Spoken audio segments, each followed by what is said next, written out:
पुण्यातील हडपसर परिसरात सूर्या इलेक्ट्रॉनिक्स ग्रुपच्या 14व्या भव्य शोरूमचे उद्घाटन मोठ्या उत्साहात पार पडले। धर्मयोद्धा डॉक्टर सुरेश चव्हाणके, श्रीमती माया चव्हाणके व आई माता मंदिराचे महंत भौरू महाराज रणजितदादा पवार यांच्या हस्ते या शोरूमचे उद्घाटन करण्यात आले।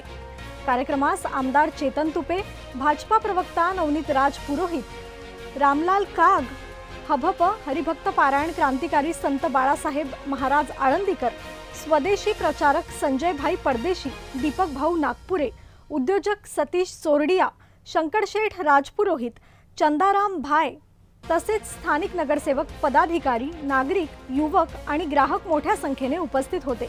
यावेळी मार्गदर्शन करताना धर्मयोद्धा डॉक्टर सुरेश चव्हाणके म्हणाले की राजस्थानातून पुण्यात येऊन जिद्द, मेहनत आणि आईच्या आशीर्वादाने छोट्या व्यवसायातून मोठा उद्योग उभारणारे रमेश चौधरी आणि त्यांच्या पत्नी मीना चौधरी यांचे कार्य प्रेरणादायी आहे। स्वतः प्रगती करताना इतरांना रोजगार देणे हीच खरी राष्ट्रसेवा आहे। व्यवसाय करताना देशप्रेम, प्रामाणिकपणा आणि समाजासाठी योगदान देण्याची भावना असेल तर यश नक्की मिळते। प्रत्येक युवकाने उद्योजकतेचा मार्ग स्वीकारावा असे आवाहन डॉक्टर सुरेश चव्हाणकेजी यांनी केले। दरम्यान सूर्या इलेक्ट्रॉनिक्सचे संस्थापक उद्योजक रमेश चौधरी यांनी सुदर्शन न्यूजशी बोलताना सांगितले की पुण्यात सुरुवातीला आमच्याकडे काहीच नव्हते। छोट्या दुकानातून सुरुवात करून आज 14वे शोरूम उभे राहिले आहे। आमचे ध्येय फक्त व्यवसाय वाढवणे नाही तर जास्तीत जास्त युवकांना रोजगार देणे आणि त्यांना स्वावलंबी बनवणे आहे। व्यवसायासोबत देशभक्ती जपणे हाच आमचा मुख्य उद्देश आहे। या भव्य शोरूममुळे हडपसर परिसरात ग्राहकांना अत्याधुनिक इलेक्ट्रॉनिक्स वस्तू उपलब्ध होणार असून स्थानिक युवकांसाठी रोजगाराच्या नव्या संधी निर्माण होणार आहेत। प्रत्येक माणूस प्रत्येक जीवनामध्ये आपल्या देशाला समर्पित युवा म्हणून कसे काम करता येईल त्यासाठी प्रत्येक युवानी काम करायला पाहिजे, भावनिकपणे काम करायला पाहिजे आणि एक जागृती या देशामध्ये आणायला पाहिजे। जो युवा आहे तो आपले समर्पित भावनेने कसे काम करता येईल आणि स्पेशली आज आमचे युवा म्हणजे हिंदू युवा जरी असतील तर त्यांना जे काम करण्याची भावना आहे ती समर्पित भावनेने कसे देशासाठी काम करता येईल त्यांनी काम करायला पाहिजे। आणि परिस्थितीसाठी कधीच काम माणसांनी करायला पाहिजे।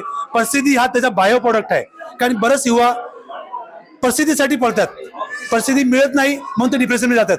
परिस्थिती कधी असे काय सोपी नसती, कधी कष्ट करत 5 वर्ष निघते, 10 वर्ष निघते, 20 वर्ष निघते, 5-50 वर्ष पण निघतात।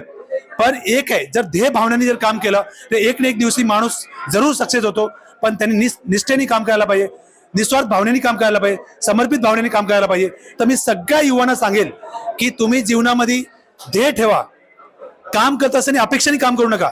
मी जेव्हा एक हेल्पर म्हणून काम सुरुवात केली, मला पहिले पगार जेव्हा 1 वर्ष फोकटमध्ये फ्रीमध्ये लोकांच्याकडे काम केले, पहिले वर्षाचा पगार जो होता दुसऱ्या वर्षी माझा पगार 1,500 पासून मी सुरुवात केली।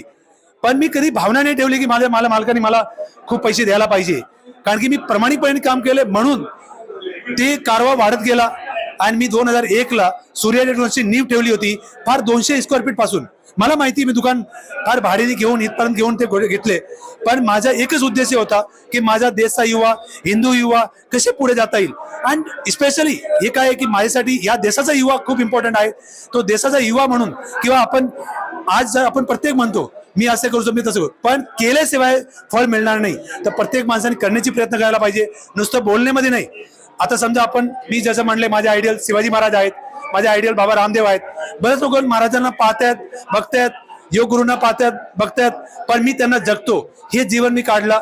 मागच्या 24 वर्षामध्ये मी एकही दिवस आदर्श पुरुष जे माझे आदर्श आहेत, जे माझे आयडियल आहेत, त्यांना मी दिवसात कमीत कमी 1-2 तास त्यांचं आचरण केल्याशिवाय घरातून बाहेर पडत नाही।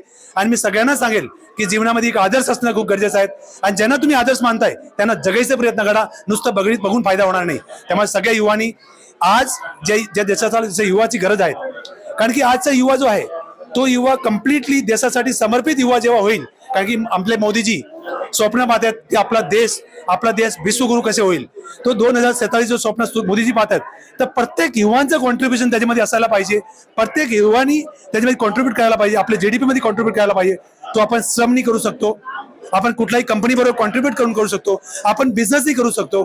आणि कुठलाही बिझनेस छोटा किंवा मोठा नसतो, तो सुरुवातीला आपल्याला वाटतो पण एकाच बिझनेसमध्ये लागून त्याच्यामध्ये निरंतर प्रयास करत राहायला गेलं तर नक्कीच एक ना एक दिवशी यश मिळतो.